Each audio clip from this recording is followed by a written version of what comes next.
নমস্কার। আশা করি তোমরা প্রত্যেকেই ভালো আছো, আমিও ভালো আছি। তবে এই যে নটকোর কাছে এলাম, আর নটকোর কাছটা দেখো আমার সঙ্গে, তো আমি তো দেখাচ্ছি, আর আমার ভিডিওটা সম্পূর্ণ দেখবে। দেখে যদি খুবই ভালো লাগে একটা সাবস্ক্রাইব অবশ্যই করবে, আর কমেন্ট করে জানিয়ে দিবে তোমরা কীরকম দেখলে, না দেখলে আমার পাশে থাকবে। তবে চলো আমার গাছে কীরকম নটকো হয়েছে, এত সুন্দর নটকো হয়েছে বন্ধুরা।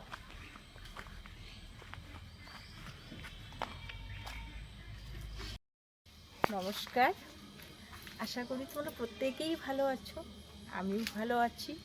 তবে বন্ধুরা খুবই ভালো আছো তো? যাই হোক, কালকে তো আমি ব্লগ করতে সময় পাইনি, মানে শরীরটা একটু অসুবিধা ছিল, মানে পায়ে চোট পেয়েছিলাম, সেজন্য করতে পারি নাই। যাই হোক, একটু আস্তে আস্তে ঘরের পিছনে এলাম যে কী কী আছে, আমাদের কী কী ফল আছে তাই দেখাতে এলাম। ঠিক আছে বন্ধুরা, চলো আমি একটু এগোই।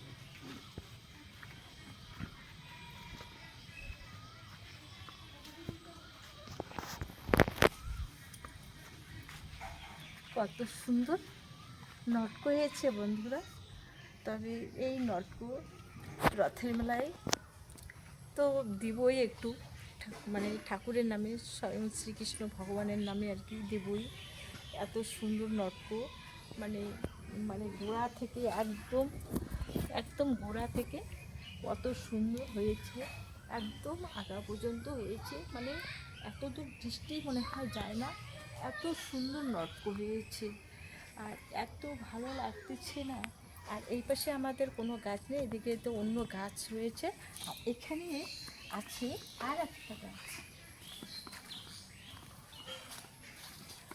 এখানে এখানে আবার একটা গাছ আছে, এত সুন্দর মিষ্টি, এই নটকল গাছটা এত মিষ্টি।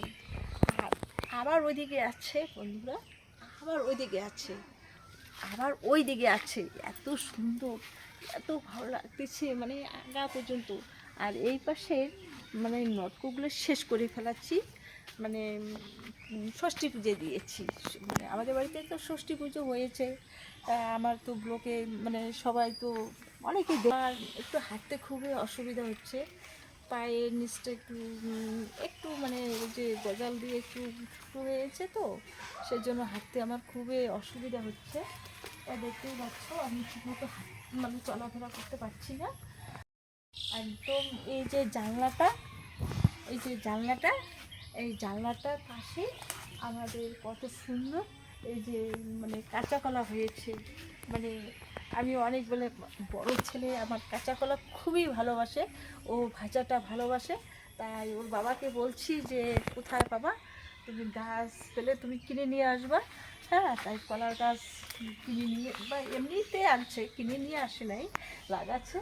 মানে কয় মাস হয়, বেশি কয়েক মাস হয়, এর মধ্যে বড় গাছটায় এত সুন্দর কলা হয়েছে, কাঁচা কলা হয়েছে।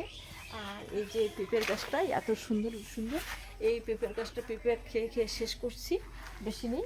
তবে চলো, এটাও কিন্তু একটা খাওয়ার গাছ, এইটাও আমরা খাই, এটা সবজি হিসাবে খাওয়া যায় আর কি। তবে বন্ধুরা হয়তো তোমরা অনেকেই চিনবে, অনেকেই চিনবে নাম কি। হ্যাঁ, এটা তো মানে কচু এক ধরনের, মানে সবজিতে খাওয়া যায়, কোনো রুগী পর্যন্ত খাইতে পারে, এটা কোনো অসুবিধা নেই। মাছের সবজি, মাছ দিয়ে রান্না করা যায়, ভাজা করা যায়, মানে মানে বড়া পোখরাও খাওয়া যায়, এত সুন্দর লাগে, ওতে থেতলে করে সুন্দর করে পোখরা খাওয়া যায়। তবে চলো বন্ধুরা, এই ফুলগুলা এত সুন্দর করে ফুটে আছে, কেন ফুটে আছে জানো বন্ধুরা? ঠাকুরের জল নিয়ে পাওয়ার জন্য এত সুন্দর করে ফুটে আছে। হ্যাঁ কৃষ্ণ, তুমি এত কষ্ট দিচ্ছ এই দুদিনের জন্য, আর এই ফুলগুলো এত সুন্দর করে দাঁড়িয়ে আছে যে আমাকে কখন ছিঁড়বে, কখন মানে ছিঁড়ে আমার চরণে দিবে, মানে ফুলগুলোই যেন ভাবতেছে, মানে সেইটা মানে আমার মনের সঙ্গে আমি মানে এই মানে ফুলের কথাটা আমি বলছি, যে ফুলগুলোই যেন আমাকে বলছে তুমি ছিঁড়ে নিয়ে যাবে না, এত সুন্দর যে ফুটে আছি, আর ঠাকুরের চরণে দিবে না, আমার কি ভালো লাগছে। আর এত সুন্দর ফুলগুলো যে ফুটে আছে, এখানে পুকুর, আর পুকুরের জলগুলো একদম নীল, কীরকম সবুজ সবুজ হয়ে গেছে বন্ধুরা। তবে আজকে কত বৃষ্টি হয়নি, সেই জন্য পুকুরের জলগুলো এরকম হয়ে আছে। আর এই গাছটা কত সুন্দর ফুল ফুটেছে, এত ফুল ফুটেছে গাছটায়, এটা পিঙ্ক কালার ফুল, খুবই ভালো লাগে। তবে কালকে তো পুজো হবে, অবশ্যই কয়েকটা ছিঁড়ে নিয়ে যাবো, আর থাকবে বাকি, এত ফুল তো লাগবে না, কত আর অনেক ফুল আছে, অনেক বাগানে তো অনেক, চারপাশে এই পাশে